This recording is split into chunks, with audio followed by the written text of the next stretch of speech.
Hi, I'm Simon Mersip, and welcome to Crave. This is the podcast and the webcast and the videocast. Any other types of everything cast. It's a fishing cast. It's all the cast, yeah. It's an iron cast. Absolutely. And it's dedicated to all things entertainment, whether it's music or film or theatre or television, anything that's been entertaining myself and Steve McCabe lately. Absolutely. So this week, I'll tell you what entertained me this week. What's that? I'll just lay it up from the start. Go on. U2.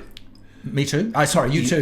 Well, you obviously always entertain me, Simon. But yes. Yeah, but biggest. I know those jokes just never ever get old, do they? Yeah. I mean, I went with or without you, obviously. Yeah. I know they just never get old.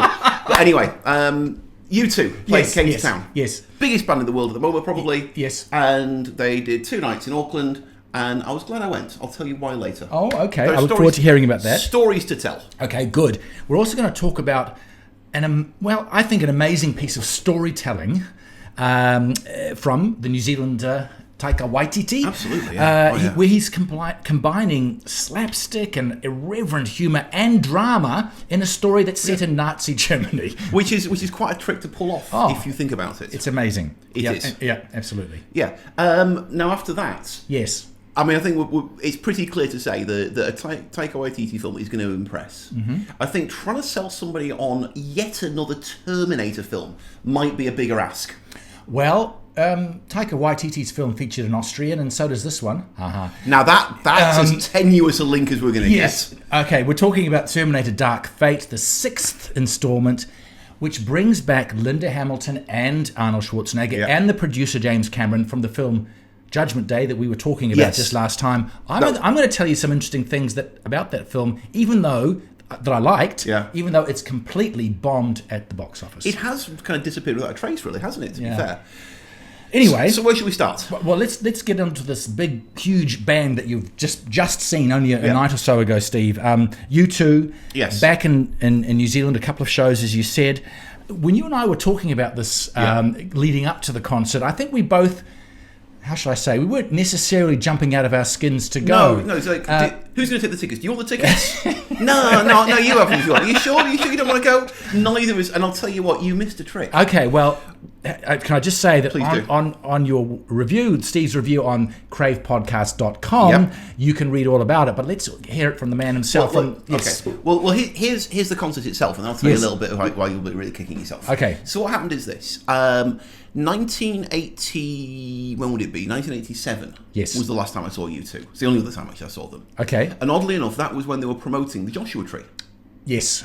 And this time round, what they're actually doing is, even though it's not 2017, it's 2019, they've now gone back to the Joshua Tree anniversary tours. They started in 2017 doing the 30th anniversary tour. Yes. And they're doing the entire of the Joshua Tree in its entirety. They're doing the whole album in sequence, back to back. Yeah. So what you've got is this massive, huge, enormous stage, and they start off just on a little B stage, which is conventional these days. A little B stage. Yeah. There's just a drum kit, and they started off with Sunday Bloody Sunday. Yeah. Phenomenal song. Yeah. And they sounded good. They sounded really punchy, really tight, really sharp. And they did that. And they did a couple of the other old stuff. They did Pride in the Name of Love. The songs that you'd know. I see you smiling and nodding. You know these songs. Yeah. And they sounded fantastic. Okay. They didn't sound like 40-year-old songs. And they didn't sound like songs being sung by the people who recorded 40-year-old songs. They still sounded vibrant. lively. Yeah. And the whole point of the B stage, in my opinion, is look, lads, we've got the huge monstrous stage, and it's great fun to do all that stuff, but we're just going to make the point, we still got it. Right. And I believe they still did. They sounded really, really good. But at the end of it, onto the huge stage. I want to say huge. Mm-hmm. Stage fills the entire width of Mount Smart Stadium. Yes. Right? And behind it, they have got a 200-foot wide, 70-foot high screen, completely unbroken by lighting rigs or camera rigs. Everything's sort of cantilevered over there. Yes, yeah. And apparently they pioneered this. I know this because we got a tour of the stage. We were up on the stage with Willie Williams, their set designer. Okay. Gave us a tour of the stage, and he was talking about how they've got this huge thing, 1,000 video panels. Wow. Set up. It's a lot of HDMI cables involved in that. Yes. And so as they played through the album, they've got, the first few songs is wonderful Ansel Adams-esque black and white images of this romanticized notion of America that Bono's clearly very, very much in love with. Yeah. So in America, I don't recognise, I'll admit. Yes. But, at the end of Bad, during the B-stage set, he was talking about freedom is a word that's been weighed and measured, and it's part of America. And he's clearly got this romanticised notion of America that then plays out all through the Joshua Tree. It's very much an ode to America. Yeah. Very much. And it sounded good. I mean, that's the important thing that has to be said. Absolutely. The spectacle was amazing. It's a huge, enormous screen. And 4 little blokes. Yes. And when I say little, I mean he's 5'6", right? But he fills the stage. Yes, really does. He's got his voice. Yeah, I was going to ask about his voice. I'd seen a video recently. Yeah. And it must have been an off night for him, because I saw a video thinking, ooh, okay, yeah, he's 59 and he's kind of ready to hang up the microphone. Okay. But obviously that was an off night that I'd seen, because he sounded good. Okay. Strong. Yeah. In fact, all 4 of them did. Yeah, but he has to sound good. Yes, he does, because he's very much the front man. Yeah. I mean, he obviously had to do the up himself ego bit. At one point, he's talking about, yes, I've got my diagnosis. I've got terminal megalomania. Okay. And you ask about the boy from Dublin, and I've got to tell you, Paul is dead. I am Sir Bono. Oh. And so he's still right up himself. And he's part of a huge, elaborate stage ego that he's got, but that's what you expect from a U2 show. So they played the entire of the Joshua Tree, and then they came back, and he came back onto the B stage to do Angel of Harlem. Okay, which is a lovely song. It is, yep, great song. And he said, "Thank you for listening to the Joshua Tree. Now here's what came after." Okay. And then they segued into stuff from Achtung Baby and from Zooropa and all that kind of stuff. Right. Okay. And songs like Vertigo, that was just big. Yeah. Big songs on a big stage, and it worked really, really well. And then toward the end, they played Ultraviolet. Okay. I'm not familiar with that one. It's been sort of recast by them as very much a feminist. Ode is the wrong word, but it was sort of an anthem to feminism. Okay. The big banners like poverty is sexism appears on the screen, and then, instead of having sort of like the flashy visuals, lots of stroboscopic effects, they just had a series of images of women. Yeah. And some of them were fairly obvious, but they also included and I don't think they were simply pandering, but Helen Clark was up there. Oh. Jacinda Ardern, Lucy Lawless. I mean, there were Wahine up there. There actually literally were. Okay. Akinihi Tomoana was up there. Sophia Hinerangi was up there. Okay. Oh, so yeah. they'd done a bit of research. Yeah, but I don't think this was tokenism. I mean, the fact that they had, Greg Carroll, the Kiwi that One Tree Hill is written for. Yes. Obviously, his photo went up, and I suspect that possibly that was a New Zealand only thing. Yeah. And for their finale, they played a lovely song called One from Achtung Baby, and all 51 names from Christchurch. Really? Okay. Completely black screen, and the names in white just appeared on the screen. And I suspect that's possibly a New Zealand only thing as well. Yes. But for Ultraviolet, there were a lot of other women. Right. They had, for example, Indian suffragettes, for example. But they did have, like I say, not only the obvious modern Kiwi women like Clark and Ardern, but they're going back to Maori female leaders from the 19th century. Oh, wow. Which suggests that they've done a little bit of research. Yeah, they have. To be so fair. that's well, you've got to give them some credit for taking a bit of care over that and tailoring a show which they take all around the world to bring it home to an audience so that it resonates with us here. Whether they do the same in other countries, I don't know, but that's... No, it'd be fascinating, because I mean, they're off to Australia next week, and I will be contacting my cousin who will be at the Sydney show, and I'm going to ask him it'd be fascinating. what they do there. Yeah. Because, I mean, I can't imagine it's that difficult to switch out a few of those images. Yeah, can I just ask you just a bit more? You mentioned the song dedicated to Greg Carroll, the New Zealand roadie who died. Yeah. It's on Joshua Tree, the song called One Tree Hill. Yeah. How was that handled? Because it's a long time ago now. It's a fantastic song. Yes. It drips with emotion. When you even going back and listening to it on the recorder, I still think it's one of their best songs. Yeah. But maybe it's because of that New Zealand connection. I don't know. How was it? Did they say much about it before they played it? How did they get into that? Well, Well, when they were playing the Joshua Tree, they didn't just simply play it straight through. Okay. He did stop and talk occasionally between okay. songs, but when it came to One Tree Hill, he stopped and he paused, and he talked about, and he mentioned Greg Carroll very specifically by name, and he talked about how this is a guy who came and found the band, and he says, there's one thing it's missing, it's missing me. Oh, is that right? He said, and then he adopted us, or we adopted him, I'm not sure which it was, and then there's a big photograph of him. Right. So yeah, I mean, they very definitely made the point that, like, we're in New Zealand, we're in Greg's town. Yes. Oddly enough, the one thing that kind of surprised me Yeah. was, even though they were literally playing in the shadow of Maunga Kea, Yes. they didn't actually point that fact out. Oh, that's interesting. Which kind of was surprising, but they very definitely clearly flagged up. Yeah. There's a reason why this song is special to this town. And I'm assuming the audience absolutely lapped it up. Well, the photograph went up on a huge cheer. Yeah. I mean, I know the story, I know the name. Yeah. I wouldn't have known the picture, but I think it was just in honour of him. It was right here. This is the guy that this song is named after, is written for. Because it's interesting, isn't it? Because that type of thing, if it's not handled right, can appear a bit mawkish, a bit, almost like trying to plumb the depths of the emotion where it's inappropriate. But it doesn't sound like that happened. No, it didn't. Because for all the giving Bono a hard time about him being up himself. Yes. When he does that kind of thing, either he does it very, very well, or it's sincere. Yeah. And I get the feeling that the fact that they actually took the trouble to write a song about this bloke tells me that he actually meant a lot to them. And so when they're playing tribute to him like that, I suspect that was sincere. Yeah. I really do. And it's a great song. Yeah. And I think you'd be hard pushed to keep on doing that for as long as they've been doing without it being legit. I think that was sincere. Yeah. Okay. And the audience, I think, responded to it in kind. Yeah. And I want to say an audience, you have 40,000 people. Yeah. For the first night. Yes. Yeah, exactly. It was quite an impressive performance, and I'm really glad I went. All right then, fantastic. But I'll tell you what, though, and this is going to make you cross. Okay, go on. What you don't know is because I was on the list, I got an email from the publicists several days beforehand saying they will be hosting a media event. Right. Show up at the box office at 4 o'clock. So I did, and about 4:15 out came U2's publicist, Irish lady whose name I've sinfully forgotten. Okay. She's a very, very nice lady.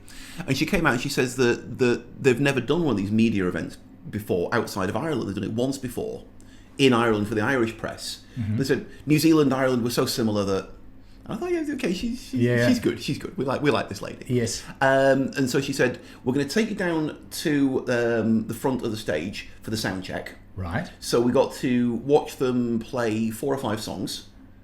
They were playing Better Than the Real Thing as we walked down, and there was maybe 24 of us. Wow. So this was an intimate rehearsal bit. And at one point, Bono wandered over down the runway to talk to us and tell us about the next song they were playing. And it was all very nice. It was great fun. So you were really up close. Oh, yeah. But then they said, okay, just hang on a second here. We're going to go and get Willie Williams, the set designer. And while we're waiting for him, Bono came down to say hello. Right. And so did the other 3. Okay. And they were just standing around having a chat with us and just hanging out. And they were really, really nice fellas. Wow.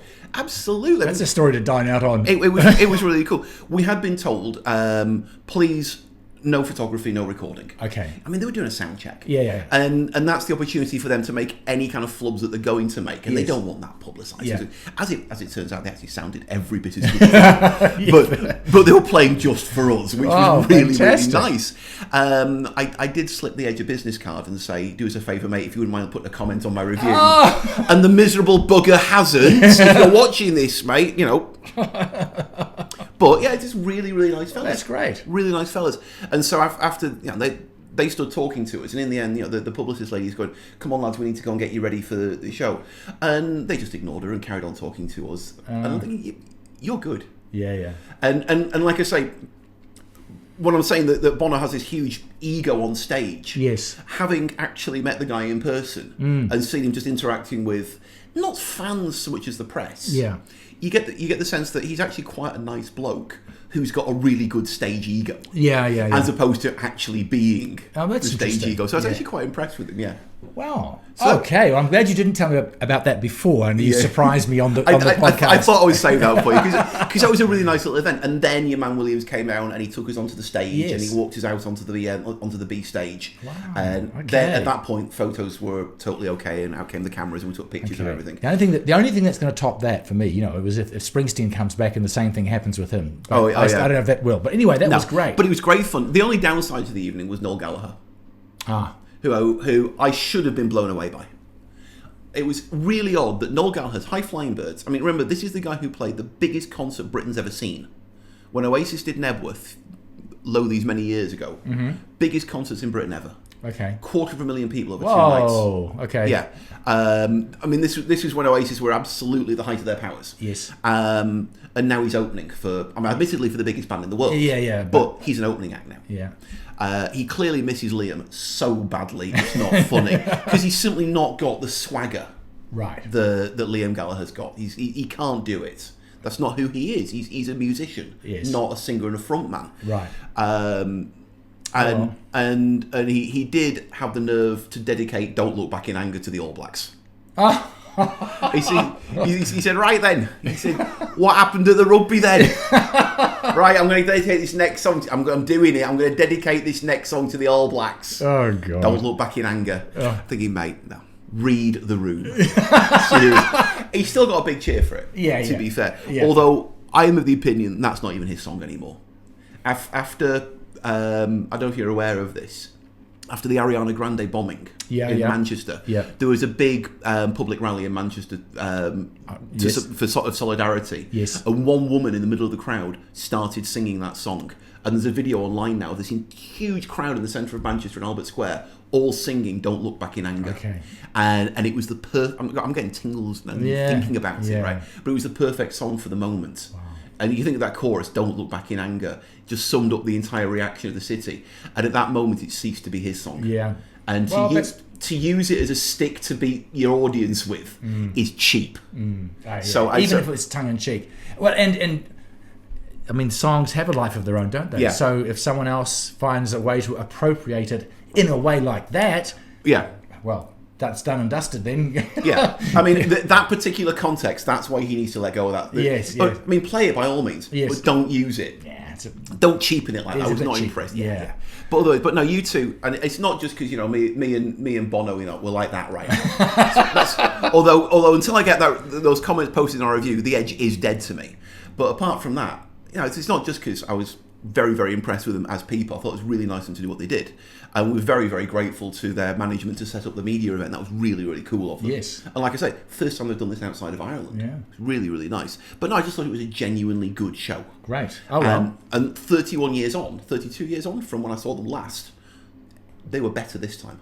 That's interesting. Yeah. That is interesting. Okay. Yeah, it doesn't often happen, No? Well, that's great. Oh, thank you for telling me about that. Because I think I'd only seen them once as well, and that was the When Love Comes to Town tour with B.B. King, and I think that was even before Joshua Tree. No, that would be a little after. Was it? That was that was on Rattle and Hum. It was, which is the album that came out directly after. Yeah, was Angel of Harlem, Blue Sky, and all that stuff. Yeah. So B.B. King came with him on that. Yes. Oh, wow. I saw them at Western Springs in Auckland. Oh, with B.B. King. With B.B. King. Oh, that would have been a bit special. It was great. Now, when I saw them that time, to be fair, they had The Pretenders opening for them. That was also quite special too. Very nice. All right. Okay. But enough of that. We could reminisce about this all night. You two. Great show. And if they come back, I will go. I'd recommend it. Yeah. They were very, very good. Yeah. I'm not quite sure how we segue from U2 to Taika Waititi. Any thoughts? Well, they were in New Zealand. That's true. And Taika Waititi is currently the pride of New Zealand. That's right. It's hard, and I don't know how you segue to anything that Taika Waititi does, but no, we're talking about his very own thing, isn't he? And he's kind of, this is the new film Jojo Rabbit. Yes. Very recently opened. Yes. And it's a genre in its own right. I mean, it's kind of defying genres, and maybe you shouldn't even think about it as being a type of a genre film. Well, it's just a fascinating story. Well, we saw the trailer. Yeah. And tried to explain it to someone, and first of all, we weren't really sure what we'd seen in the trailer. Yes. And it's like struggled badly to try and convey it. So how would we even? I mean, how do we sketch out the plot first of all? Well, let's start with who Jojo Rabbit is. Yes. So Jojo Rabbit is the nickname of a 10-year-old boy. Yes. Who is called Jojo. He's it's set in a smallish German town, we think. Yeah. It's near the end of the war. Yeah. And young Jojo and other young kids in the town are caught up in the swirl of Nazi propaganda. And I think it's the bee's knees still. Yeah. And Jojo, to the extent that he has an imaginary friend, Adolf Hitler. Yes. Played by Taika Waititi. Yes, and so he can't wait to turn 10 so he can actually go and finally join the Hitler Youth. Right, and in this town we have around Jojo a cast of characters. His mother, played by Scarlett Johansson, Yep. who is not enamoured of the Nazi machine. We have several. This is just a quick sketch, Yeah. and then we have these other members of the Nazi military who are there. Led by Sam Rockwell's character, who's a jaded, cynical man who's... Yes, that will be Captain Klenzendorf. Yes. And others are Rebel Wilson Yes. and Alfie Allen are there. Alfie Allen's the most understated... they must have spent a lot of money to get him in, and they give him, 4 lines? Yeah, He was interesting. brilliant. He was. So, and then there are other young kids. Yeah. And there's a lovely turn from a character called Yorkie, played by Archie Yates, who's Yes. a good mate of Jojo's. Oh, he's adorable, isn't he? And then we've got the Gestapo are also there, led by Stephen Merchant. Oh, he's brilliant. And so the story is about how Jojo starts off the film thinking, as I say, that the Nazis are a wonderful thing to aspire to. And in the course of the film, he meets a house guest. Yes. An unexpected house guest that his mother has taken in to look Yes. after. I think we can say that she is... maybe we shouldn't say too much about her, but No, but this is Elsa, played wonderfully, magnificently by, oddly enough, a Kiwi, yes, Thomasin McKenzie, who's Yeah. fantastic. and Thomason, who is the granddaughter of a well-known New Zealand, Yes. she's of an acting family, the Harcourt family, Yes, very yes. well known in New Zealand. So Jojo's views of life and the war and what's right and wrong begin to move and shift as the film goes along. That's a delicately worded way of doing and it, yes. I'm liking that. The interesting, that in itself is an interesting thing, but the manner in which Waititi tells the story, the tools he employs, which start off with irreverent, wacky, slapstick humour. With, oddly enough, Adolf Hitler as comic relief. Yes. Which is not a phrase you ever really expect to be using. But he's brilliant. I mean, yeah. I tried to find out, this is based on a novel originally. Yes, And I yes. tried to find out if Adolf was a character. Because I kind of got the feeling that Waititi wrote Adolf for himself. Right. And in many ways, you think about it, you could actually completely lift Adolf out of Jojo Rabbit and still have a coherent story. You could. It wouldn't be as good a film. No. It would still be a very, very good film. But Waititi as this imaginary friend who encourages him, but he's not the crazy Adolf of popular understanding. He's his best mate. Yeah. And he's, Jojo, come here, hail me. He's funny. He's genuinely funny. And let's just talk about that funny aspect, because that's the thing, I guess, that when you hear about this, it challenges you. Yeah. How do you feel, even if you know the humour is directed at the Nazis to ridicule them, nevertheless you are laughing at something funny that involves the Nazis. Yes. And on one hand, it is played for laughs and you can't help but laugh. And at the same time, in that instant that you start laughing, you're thinking, hold on, I'm having fun here, but these are the Nazi party. Yep. These are the people who committed atrocities and genocide and they're dealt with hatred and just racism. And it's just, how...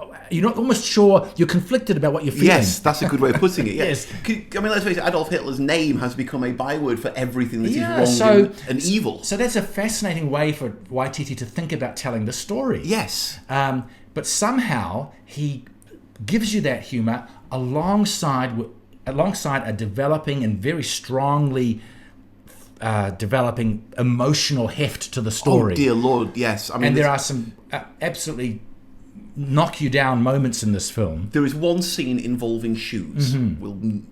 Anyone who's not seen the film will know what we're talking about when they do see it. Yeah. Without giving it away, there was one scene involving shoes.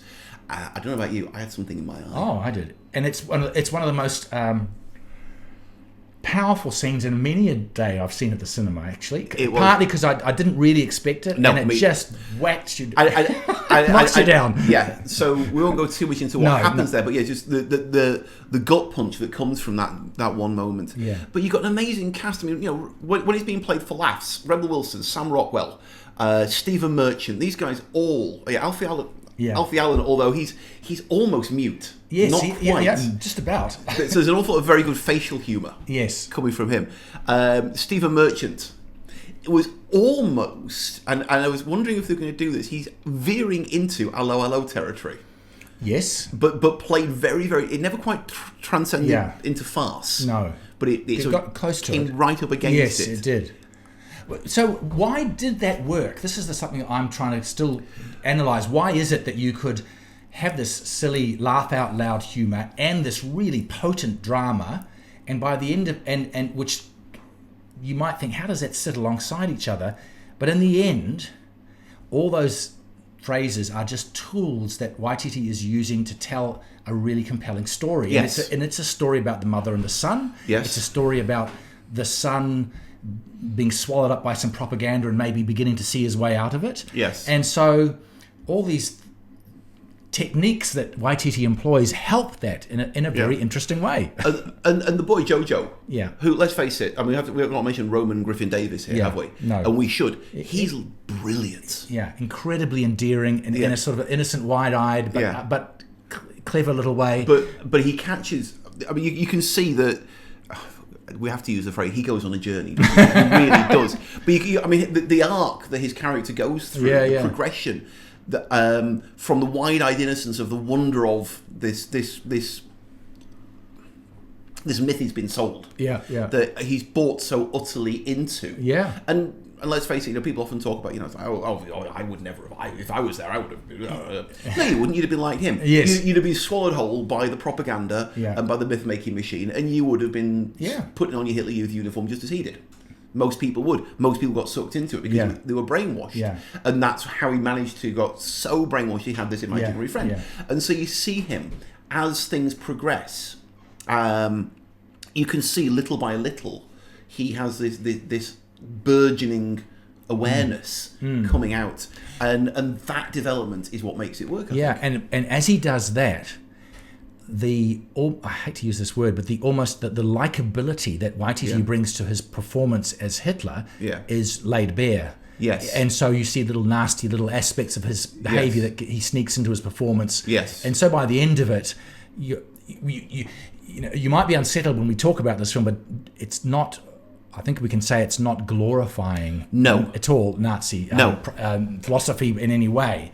It highlights it. It has fun with it. Yeah. It makes you feel a bit uncomfortable, but it ends up taking you into a place where you think, oh no, that was good. There is one of the most graphic depictions of the banal horror of war at the end, where you see townspeople trying to fight against tanks. Yes.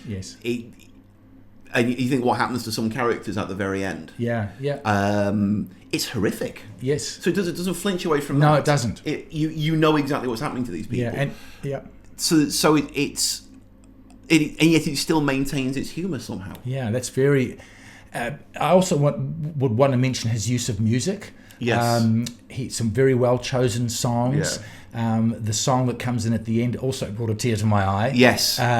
And as he did in Thor Ragnarok, especially, it's the best use of a Led Zeppelin song I've ever seen. Yes. So he's very adept at that. Yeah, I mean, we're supposed to mention the opening one. We'll save the we won't leave it. Yeah. But the opening is "I Want to Hold Your Hand" in German. In German, yes. Yes, give me that hand. Just want to throw this at you, Steve, because I was thinking about this, how this worked.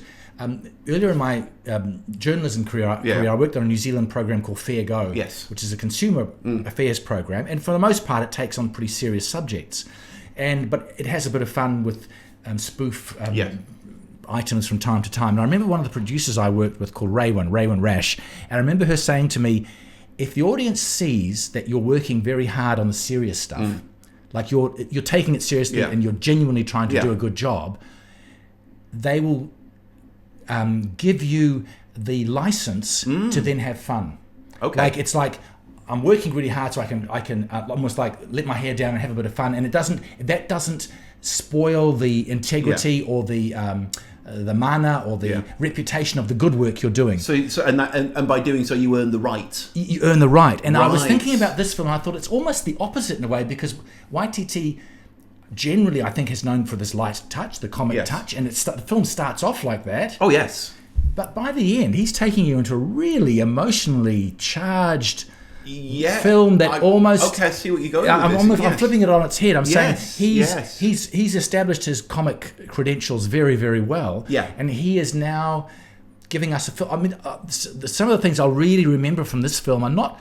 I laughed at the comedy, but there are some other moments I'll really remember, and they aren't comic. They are not comic. No, they're hard. They're hard and heartfelt. And so just an interesting thing about you do one thing well and it gives you the license to do something else well. Yes. It's an interesting way to look at it, perhaps. No, or is that a bit of mumbling philosophy? No, I'm right behind you. I really like the point you've made there. Yeah. So, I mean, other things to mention. People have suggested that it's a bit trite and it's a bit cheap and it's a bit... like I said, the journey of self-discovery that Jojo goes on is a bit obvious, and I think that would be a valid criticism if that's all that were going on in the film. But I think, like you say, if you do all the other work around it, then that supports the film. If the serious stuff felt cheap, if it felt not given due attention and care, yes. But I didn't feel that at all. I felt that, and a lot of this centers around the Scarlett Johansson character, the mother. I think in many ways, she has some comic moments, but she has some really, really dramatic moments. She, Elsa, and Jojo. That's like the comic and also the emotional heart of the film. They are. Everything else around it. Rebel Wilson. What's his name? Sam Rockwell. All those guys. I mean, even Taika Waititi himself as Adolf. Those guys, you could actually take those out and still have a very powerful film.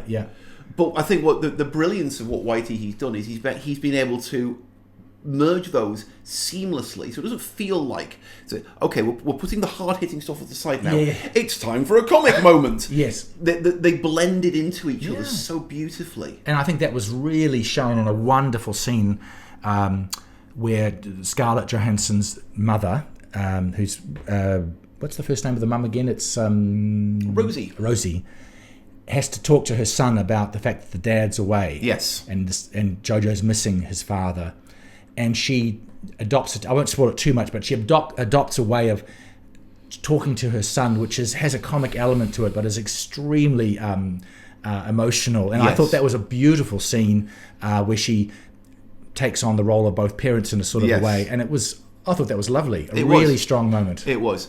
I mean, I have seen a few reviews that have come from. I mean, it's opened in New Zealand. It's been out here for a week or so. It's opened yesterday in the US. 2 days ago, perhaps, and it won't be opening in the UK until New Year's Day. New Year's Day. Oh yeah. Oh wow. So the only real reviews we've seen from it so far are from the festivals where it played earlier in the year. And a lot of critics have been actually quite sniffy about it, saying it's a bit shallow, it's a bit superficial, the jokes are cheap, lacks emotional heft, it's not particularly impressive. And that's not how I got it. I'm thinking that this must have been in like an early edit that they saw, because the film that we saw. Well, look, maybe in Europe it might play a little differently than in outside Europe. I don't know. And maybe you could say that what he's doing there isn't going to. It could be an acquired taste, perhaps. It's not because it is inviting you to laugh at what the Nazis did, and that some people will be unsettled by that. But I think you should give it a chance. I think you should stick with the film, and by the time you've got to the end of it, I think you've enjoyed or seen a really rich and cinematic experience that gives you a lot of different emotions to deal with. So hey, I'm recommending it hugely. Oh, me too, absolutely. I think it's definitely one to see. And here's you'll appreciate this. Taika Waititi, obviously, as you said, was playing an Austrian. And I did notice in a couple of moments that his Austrian accent reminded me very, very specifically of one particular Austrian actor. Really? Yes. I wonder who that could Now, be. who do you imagine comes to mind in that moment, Simon? Well, there's only one Austrian actor that I can think of. And who would that be? Well, might be one Mr. Arnold Schwarzenegger. And have you had any thoughts about Mr. Arnold Schwarzenegger? I have had some thoughts Do about it. share them. I shall, because we talked about this last time, right? Yes, we did. There was when we last got together, the 6th Terminator film was about to open. It's called Terminator Dark Fate. And you, Steve, you were telling me how you'd gone along to see that recast version of Terminator Judgment Day that was put out a year or two Terminator back. 2 Judgment Day, yes. Yeah, Terminator 2, which was a pretty impressive sci-fi action film, as I recall. Well, what I said last week Yeah. still remains true this week. The back in the 80s, this was special effects were groundbreaking. Yeah. But what matters, and people have said this for years, I'm not taking credit for this insight, but in science fiction films or action films, they should be not about the science or about the action. They need to be about an idea. Yeah. There has to be something at the heart of it. Yes. And I remember saying last time we talked about this, that the idea that Arnold Schwarzenegger could provide the emotional heft for a film just makes no sense. But he did. The interaction that his robot had with John Connor, those lovely moments when John's trying to teach him how to sound more natural and teaches him to say things like "Hasta la vista, baby." Though exactly, we remember these things because they were genuinely human moments. Yeah, and that's what made it as effective as it was. Okay, so this film has, by all accounts so far, completely failed at the box office. Hang on a second. We segue too seamlessly there. Yeah. What's this film? This film is Terminator Dark Fate. Right. The 6th film. We have to say that it brings back the 2 central cast members from the film you've just been talking about. Linda Hamilton as Sarah Connor. Right. And Arnold Schwarzenegger is back. It's got James Cameron involved in the story and the production. He's not directing it, but he's heavily involved in it. To be fair, he did say, "I'll be back." Yeah. And you know, the man clearly keeps his promises. He does. Yeah. I think this film, I've actually seen all 6 of them now. Oh dear. I know. The 3rd, 4th, and 5th, I think this is far better than those. Yeah. Far better. Well, I mean, that's not really a high bar to clear here. Simon, Maybe not, to but be fair. let me recast that a little bit. I think it's a worthy follow-up to Terminator 2 Judgment Day. Now that's higher praise. Yeah, I think so. Significantly higher praise. It's certainly well put together. Yeah. Some really nice visual touches, some quite interesting and obvious, but not overdone homage to scenes from the first 2 films. Okay, yeah. Kind of casting back. The action sequences, I guess we've seen them a million times, but they are genuinely quite gripping. The action sequence, well choreographed and thought out. The performances felt energetic and not by the numbers. Yep. And the story, and I guess this is the key thing that's coming back to your point and why we want to care about the story. In this case, I've got to be careful what I say, but let's just say that the Sarah Connor character comes back embittered by what has happened. Understandably. And there's even another layer of reasons why she's even more embittered than she was when we saw her last. Okay, so she's a cynical, jaded fighter. I mean, I can sympathise with Yeah. She's had a few tough goes. She sure has. And so into the mix, they do repeat the idea of a good Terminator, if you like, sort of, and a bad Terminator coming back to try and sort things out. But there's a new character who becomes the focal point of sort of human resistance. So this is the trope they've gone over many times. There's a few differences with it. This is a character called Danny, played by Natalia Reyes. Okay, yeah. And she, the new evil Terminator, is played by Gabriel Luna. Right, yeah. And he does it very, very well. The good Terminator, although is she really a Terminator, is played by Mackenzie Davis, and she's called Grace. Okay, yeah. So that's the key elements. There's a certain familiarity about how all that. Yeah. But I don't want to give too much away, but obviously the film stars Arnold Schwarzenegger, and he is playing a Terminator, but the Terminator he is giving you is not the utterly robotic, monosyllabic, monotonal performance we've seen before. Oh, okay. There is a reason why Yeah. this Terminator gives you a more nuanced performance. Oh, okay, fair enough. And I have to say, Schwarzenegger does it very, very well. Wow. I can't believe I'm saying this. No, this is not expected, is it? No, he dials it back. Yeah. He keeps it kind of speaks with a soft voice. Oh, okay. A considered voice. And I would even say a degree of subtlety. Okay, fair enough. And I thought he pretty much stole every scene he was in. Wow. Partly because the other characters are so sort of set in their anger or their revenge or whatever it is that they're driving them, whereas he's just kind of okay, I'm not human, I don't have to deal with all those sort of things. Right. And it was very interesting how they played that role. Right. They just as we've heard a lot about in recent times in this latest Martin Scorsese film, which hasn't opened here yet, called The Irishman, right, in which they use this technology to de-age people. Yes. They use that here in one scene, but it's very, very important, and the technology looks great. So, look, it moves along fast. The action is gripping. There are a few twists along the way.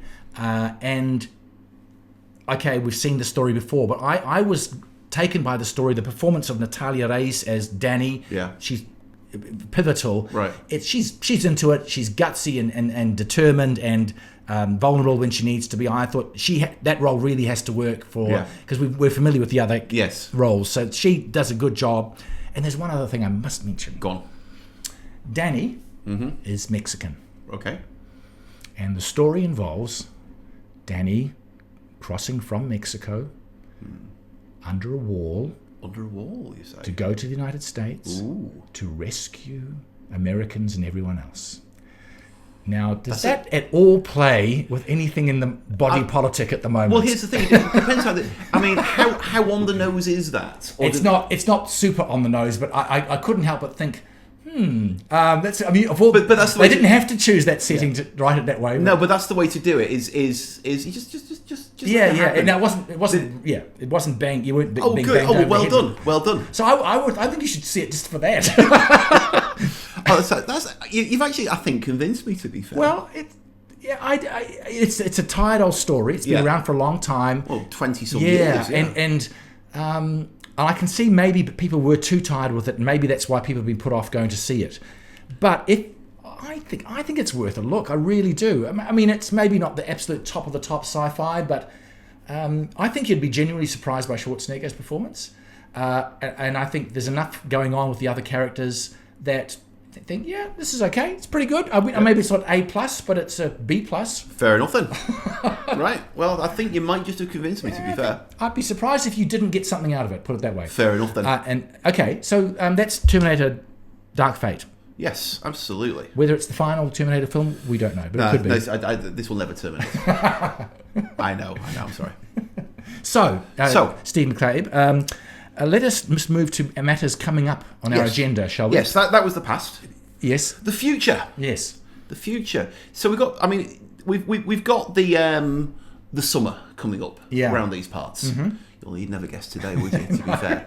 But we've got the summer coming up, and so we're starting to get into like the New Year's Eve thing. So New Year's Eve, if you happen to find yourself in Riwaka, then Shihad.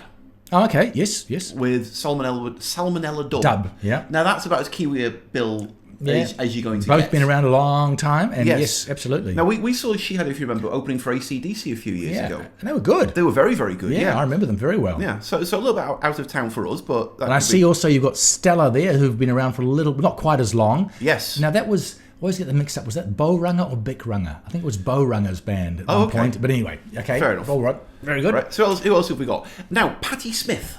Yes. Wow. Gosh, she's a veteran too. Yes. Going back. Oh, golly. Yes.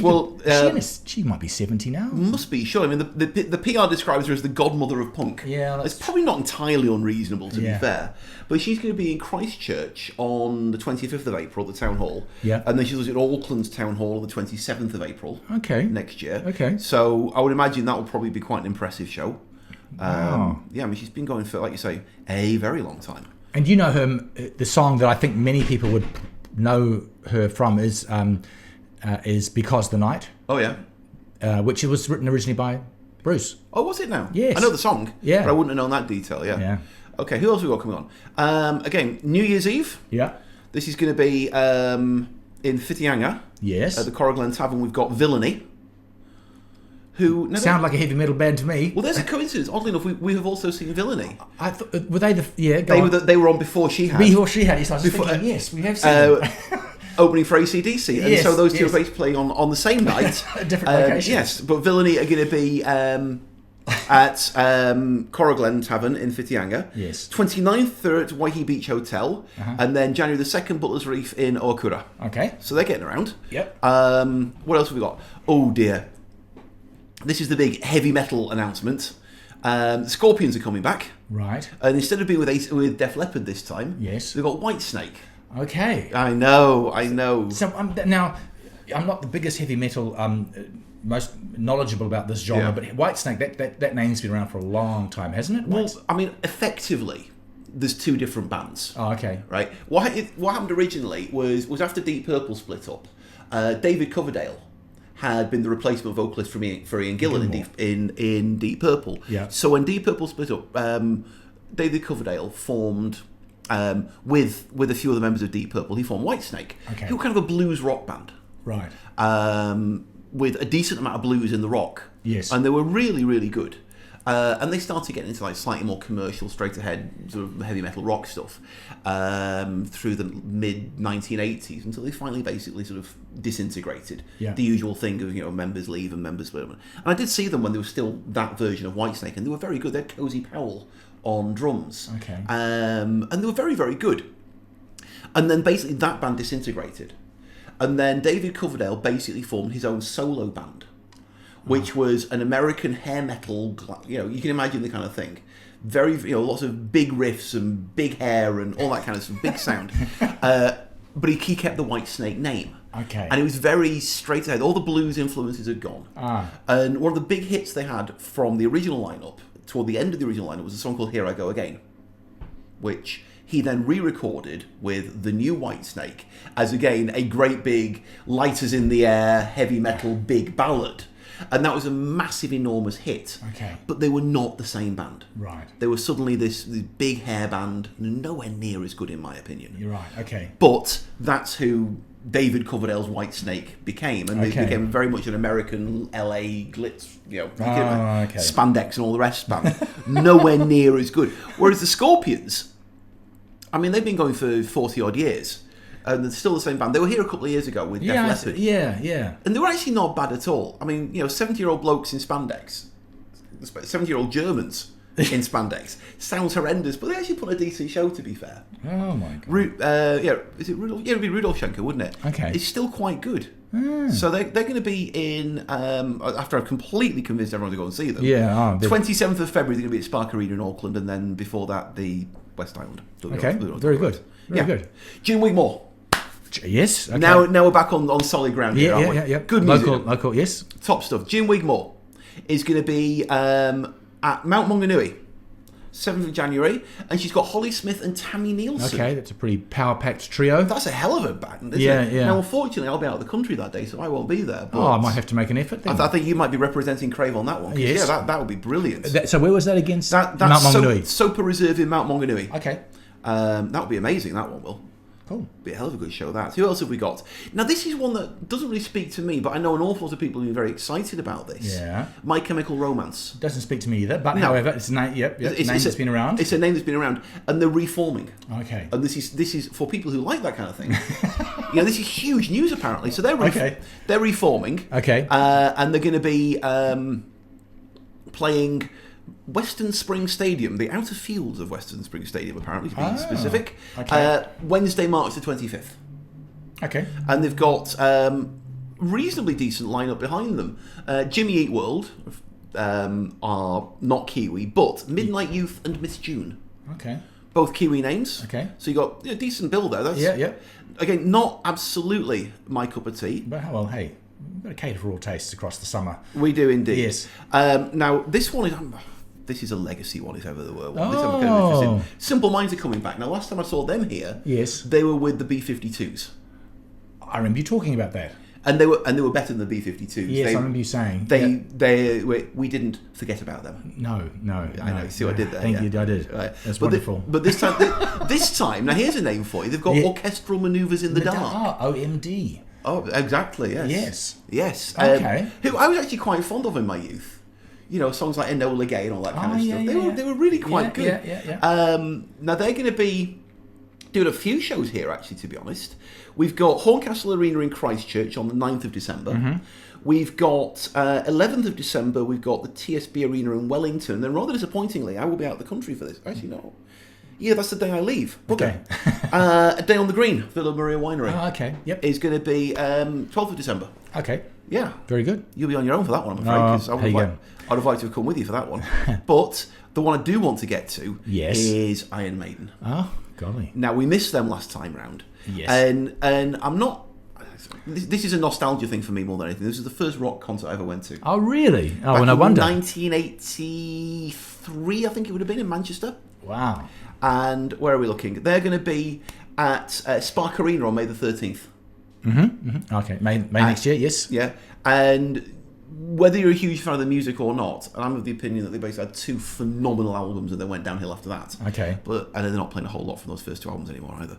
But what they do is put on a stage show that is renowned for being second to none. Okay. So that's going to be an amazing show to go to. All right. I heard from people who saw them here 2 years ago, 3 years ago they were here, and I heard that they were fantastic. Okay. All right. Even if you're not particularly enamoured of the music, I mean, they're obviously very, very proficient musicians. Yes. But their performance, Okay. they really do put on a good show. Good.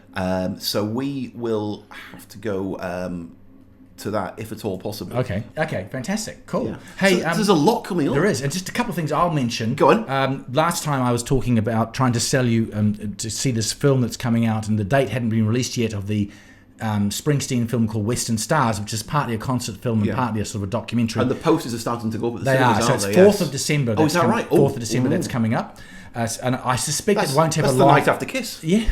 I suspect that'll be an interesting contrast. Yeah. I don't think it would have a long run. So if you are interested, I imagine you should get in there reasonably quick. Or need a terribly wide run, unfortunately. No, I suspect not. Films like that tend to be somewhat niche, don't they? Yeah, they do. And this film actually, it's only just open, and if we get a chance to see it, it might be worth having a yarn about it. I think it's been on for a day or two, but the follow-up to Stanley Kubrick's The Shining has just opened. Oh, Dr. Sleep. Dr. Sleep. Getting good reviews. Yeah, and I'd be interested to see how they handle that. Sometimes these things work well and sometimes they don't. Yeah.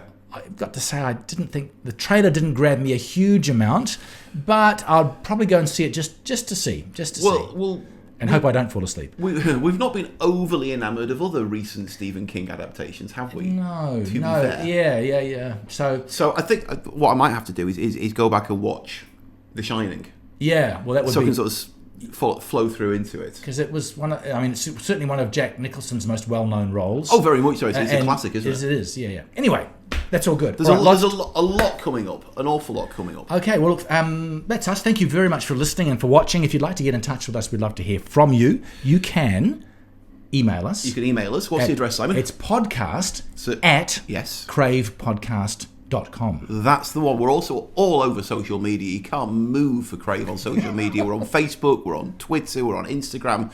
We're not on MySpace. We need to do something about that. Oh, okay. It's very remiss of us. But yeah, we're all over social media at Crave Podcast. Lovely. So, I'm Simon Mercer. I'm Steve McCabe. That's what's been entertaining us this week. Certainly is.